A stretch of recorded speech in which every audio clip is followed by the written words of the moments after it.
Ahora 6 minutos, volvemos con Pueblada.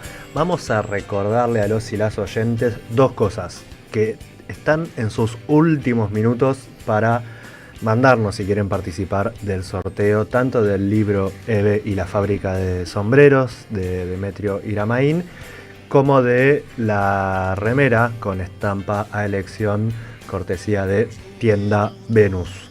Así que mándenos por el chat de YouTube, por el WhatsApp, a las redes, que estamos por cerrar la lista y vamos a estar anunciando al ganador, ganadora a la brevedad. Y en segundo lugar, que también tienen estos minutitos para mandarnos un mensaje, no a nosotros, sino que quieran que le reproduzcamos a Carmen Arias, madre de Plaza de Mayo, la presidenta de Madres de Plaza de Mayo, con quienes vamos a estar hablando en unos minutos nomás, con motivo de su cumpleaños en el día de la fecha. Y ahora sí, dicho esto, nos vamos con nuestra columna favorita de Pueblada, la columna que repasa la historia de la Madre de Plaza de Mayo, a cargo de Primenlik. Tenemos Indisciplinadas. Si dicen que Indisciplinadas es su columna favorita, tienen doble chance de ganar en el sorteo. No, chiste, mentira, no me dejan hacer eso, si no yo lo haría realmente, pero bueno.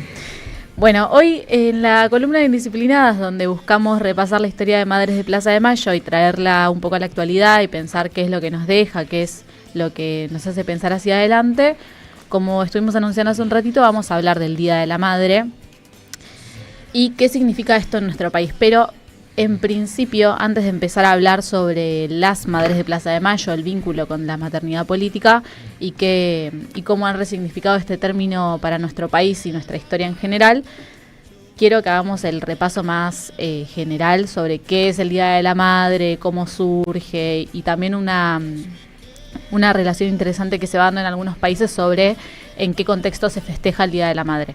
Y en principio, aclarar, ¿no? El Día de la Madre es esta gran festividad que conocemos que se celebra en honor a aquellas madres o personas que maternan en general en el mundo en diferentes fechas del año, que puede ser, dependiendo del país, cultura, religión, etnia y demás, en diferentes momentos del año, sea en mayo, sea en octubre y en otras fechas más específicas.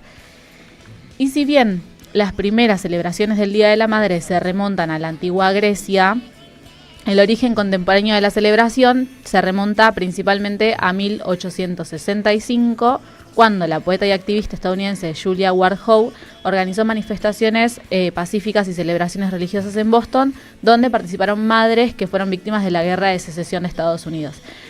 O sea que, si bien el Día de la Madre es conocido ampliamente como un día comercial en muchos países, tiene un caudal ya histórico, mucho anterior a este siglo, orientado a la lucha de las mujeres en distintos países. Y algunos ejemplos más como el de Estados Unidos, es el caso de Bolivia, donde se celebra el 27 de mayo en conmemoración a las heroínas de la Coronilla que enfrentaron al ejército realista durante la Guerra de la Independencia de Bolivia.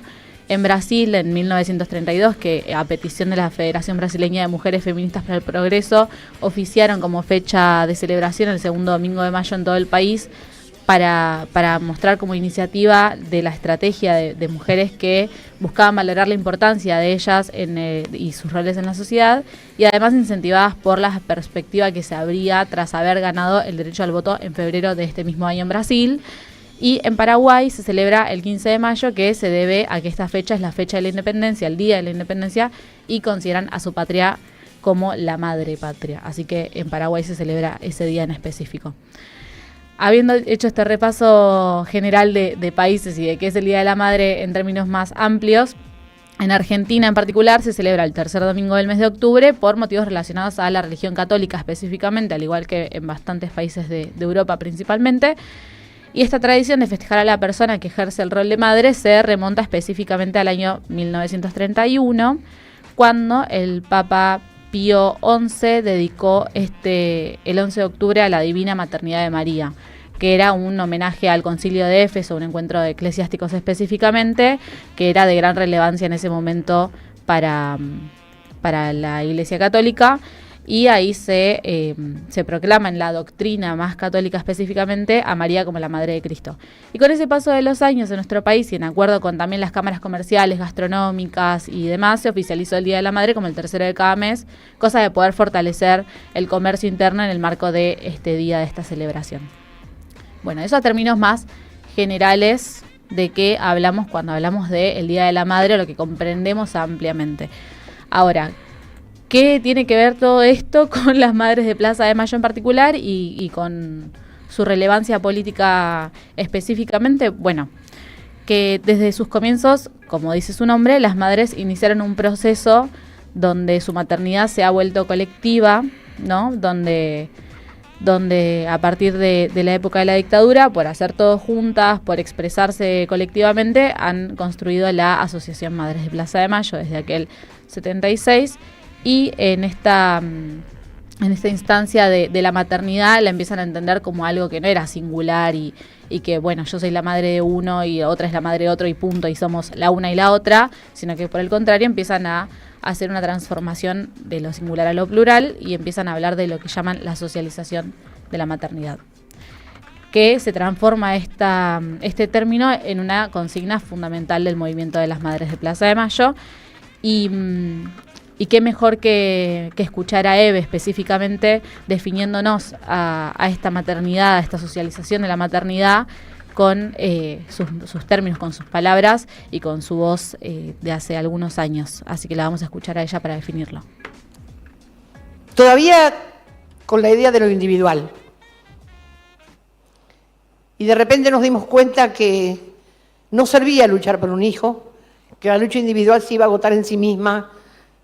Y también empezamos a ver que el periodismo, el malintencionado, la basura, como todavía hay, le preguntaba a cada madre, a lo mejor la más tímida, en qué andaba su hijo, como para justificar la muerte, la tortura y la desaparición, que es lo que hicieron todo el tiempo. Si es terrorista, está bien que lo mate; si usaba armas, está bien que lo mate; si estaba en la guerrilla, está bien que lo mate; si trabajaba con los curas del tercer mundo, está bien que lo maten. Y la madre, muerta de miedo, decía no andaba en nada. Nosotros empezamos a reunir y dijimos, ¿cómo no andaban en nada? Sí andaban. ¿Tenemos que justificar? No. Defendían la patria, querían otra patria, no querían esto, no querían la tortura, la muerte, las desapariciones, el hambre, los niños. No querían entregar la patria. Se pusieron de patas y cabezas. Estaban felices con lo que hacían. Y entonces ahí nos dimos cuenta que teníamos que socializar la maternidad, que no podíamos ser madres más de un solo hijo. Y ahí empezó el ataque, si querés, todavía mucho más duro de lo que iba haciendo hasta ahí para las madres, que nos llevaban presas todos los jueves, que nos pegaban, que nos quemaban la casa. Eso ya lo sabés, no lo vamos a contar. La escuchábamos a Eve contándonos un poco más sobre qué es esto de la socialización de la maternidad, que para las madres es un punto fundamental y es un punto de inflexión también en su propia historia, y cómo se empieza a ver esta dicotomía, ¿no?, entre si tu hijo merecía o no ser desaparecido por lo que hacía, y cómo también la gran consigna de las madres es, bueno, nosotras defendemos la lucha revolucionaria de nuestros hijos, porque eso es lo que estaban buscando, no eran pibes y pibas que andaban en cualquiera, sino que estaban buscando la liberación de la patria. Y con esto quiero retomar algunas de las palabras de Ulises Gorini en La Rebelión de las Madres, el gran libro que está disponible también de manera virtual en la página de la asociación, por si alguien lo quiere leer. Y es que hay algunas interpretaciones que han concebido a estas mujeres, a las madres de Plaza de Mayo y sobre todo a este movimiento, como el resultado de una reacción natural de cualquier madre. Se hablaba de que, bueno, ¿quién a partir de todo lo que ha sucedido en la dictadura, quién no iba a buscar a sus hijos, quién no los iba a defender? Pero a partir de esta concepción de la maternidad como un hecho que era atemporal, que era universal, que no tenía cuestión o identidad política como tal, y que si no es algo más de la propia entrega infinita hacia sus propios hijos, lo que se busca en este análisis es, bueno, dejar de lado las causas sociales y políticas que aparecen de las madres cada jueves a jueves. Entonces, qué interesante volver a retomar esto que dice Eve de la consigna también de sus hijos, no solamente de que ellas empiecen a ser las madres de todos, sino que son sus propios hijos quienes las han parido a ellas. Y retomando de nuevo a Ulises Gorini, sin embargo, no hay nada obvio ni natural en estos hechos, porque la maternidad es una circunstancia histórica que varía según las épocas, clases, grupos religiosos, etnias y formaciones sociales. Además, porque la respuesta de las madres de Plaza de Mayo excede a la percepción que se planteaba como natural y evidente y trasciende límites para convertirlas en representantes de una nueva identidad política. Una identidad que no fue fácilmente comprendida por otros sectores y fuerzas, más allá de que fueran más o menos cercanos o cercanas a los pensamientos que tenían las madres, sino que, así como durante mucho tiempo se las hablaba como de las locas de la plaza y esas que daban vueltas los jueves, se costó también que ciertos sectores más allegados pudieran entenderlas como sujetos políticos activos que además no venían solo a denunciar en ese momento la desaparición de sus hijos, sino las políticas económicas, las políticas sociales que venía a plantear el gobierno de facto, que en definitiva lo que buscaban era reprimir a nuestro pueblo constantemente y que posterior a la dictadura también ellas han sido quienes, contra viento y marea y contra quienes también estuvieran en desacuerdo con sus propias palabras, dijeron, bueno, cada vez que hay que plantarnos contra alguien lo vamos a hacer y cada vez que tengamos que traer una consigna lo vamos a hacer sin ningún tipo de problema. Y cómo entonces este proceso subjetivo, político e ideológico de adoptar la maternidad como un acto colectivo y como también una cuestión de formación política se empieza a expresar cada vez más. Y particularmente pienso en el ejemplo más concreto, que es el de la insignia de los pañuelos de las Madres de Plaza de Mayo, que nosotros y nosotras conocemos actualmente como ese pañuelo que está bordado con la consigna de aparición con vida de los desaparecidos, que en realidad en principio había comenzado siendo el pañal de los hijos de cada una de ellas con su nombre bordado para poder visibilizar la identidad de ese pibe o piba que estaba faltando de su casa, que con el tiempo se convirtió en la imagen de cada uno de ellos en la plaza y ellas, entre ellas también, pasándose cada una de esas imágenes, y que también a partir de la definición de la propia asociación, decir, bueno, ¿cuántos hijos no tienen fotos? ¿Cuántas madres no tienen fotos de sus hijos? ¿Cuántas madres quizás no pueden venir a esta plaza? ¿Y cuántos hijos no están quedando por fuera de estas consignas que traemos? Entonces, ¿cómo no vamos a traer algo más amplio? Porque ellos mismos son quienes nos enseñan a trasladar todo a lo colectivo y a que todos somos parte de lo mismo, que todos somos uno y que al mismo tiempo todos y todas valemos lo mismo. Y acabo la pequeña pausa para tomar mate. Ahora, dicho todo esto, de nuevo, ¿no? Esta perspectiva nos va demostrando constantemente cómo ellas han adoptado la colectividad para la maternidad, como estamos diciendo, pero también para todos los sucesos y actos políticos que tienen que ver con la asociación. Y el otro día encontré un video que es de la marcha 1905, el 23 de octubre del 2014, posterior a la aprobación de la universidad en la Cámara de Diputados, y cómo Eve en particular habla no solamente de la asociación, de la socialización de la maternidad, esto que ya escuchábamos hace un ratito, sino que también suma la importancia de la conquista de la universidad. Así que no, qué mejor que escucharla a ella para poder volverla a poner en tema. No banalizamos los derechos humanos, no lo banalizamos.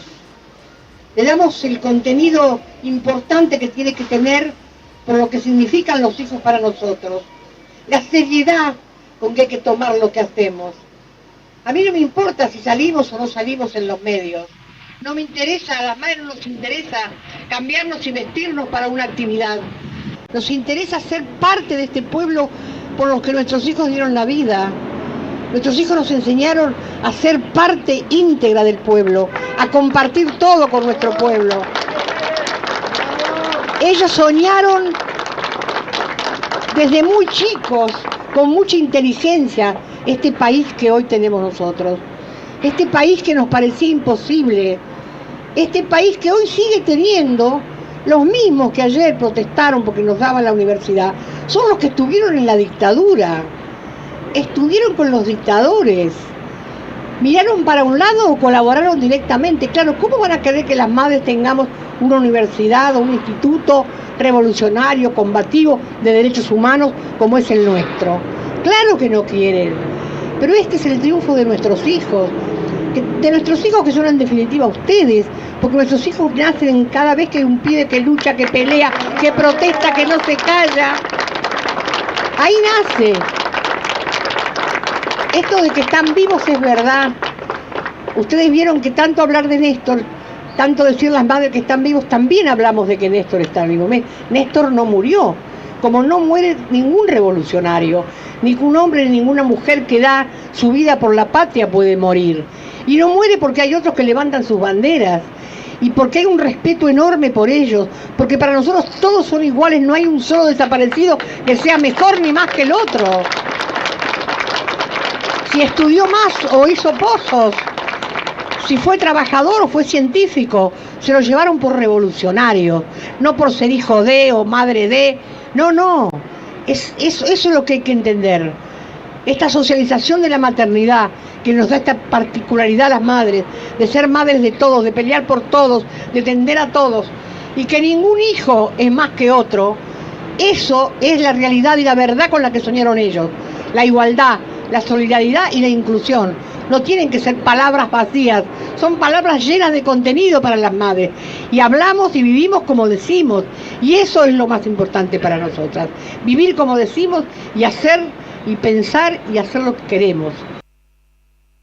La escuchábamos entonces a Eve en la marcha 1905 del 23 de diciembre de 2014, justo con Visitación al lado, y lo decía muy claro, ¿no? Primero, hablar y vivir como se dice, y también este sueño de los hijos y las hijas, de ellas como madres también de todos y todas, para poder no solamente hacer una conquista de derechos en el marco de la realidad concreta de la Argentina, sino también de volver a pensar cuáles son las demandas que ellos y que ellas han dejado, cuáles son las cuestiones que han planteado que la dictadura se los llevó, pero que al mismo tiempo dicen, bueno, sobre todo esto lo que vamos a hacer es hacer la construcción de una identidad política y de específicamente espacios que vengan a trasladar lo mismo que ellos y que ellas soñaban, como lo es la Universidad de las Madres de Plaza de Mayo, que hoy sigue activa, que sigue latente, que sigue pensando propuestas que lleguen a cada uno y cada una que lo quiera, que lo necesite. Y gracias a ellas la palabra madre en Argentina no se asocia solamente con la familia como tal, sino con la memoria, con la justicia, se asocia con la vida específicamente. Y si bien este domingo se puede tratar de homenajear a quienes maternan en nuestras vidas cotidianas, también puede ser un gran día para recordar a esas mujeres que con un pañuelo blanco nos han enseñado que ser madre puede ser también un acto revolucionario. Hermosa columna de Indisciplinadas y nada, qué importante, ¿no? Esta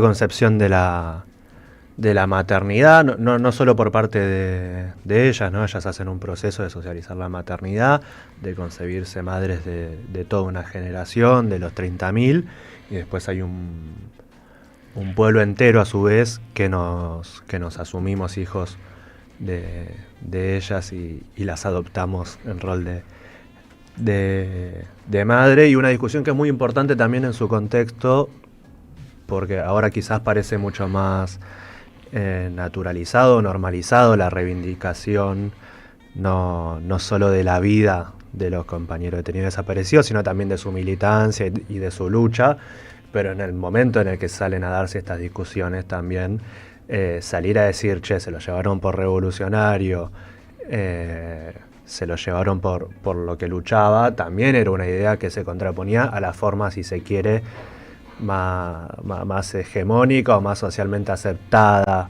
de discutir la desaparición de personas, ¿no? Estaba por un lado la teoría de los dos demonios, que ya es bien conocida y que bueno, ahora algunos intentan volver a traer, y quizás muchas veces la respuesta que salía espontáneamente tenía que ver con la inocencia o la victimización del desaparecido o desaparecida, y las madres en cambio bueno, han decidido salir a decir no, se lo llevaron por revolucionario, por lo que luchaban, y los vamos a mantener vivos en tanto sigamos levantando esas banderas. No solo muchos mensajes tenemos que quieren participar del sorteo del libro, sino muchos mensajes de gente diciendo que se autopercibe indisciplinada, así que acierto también, no solo una hermosa columna, sino también un acierto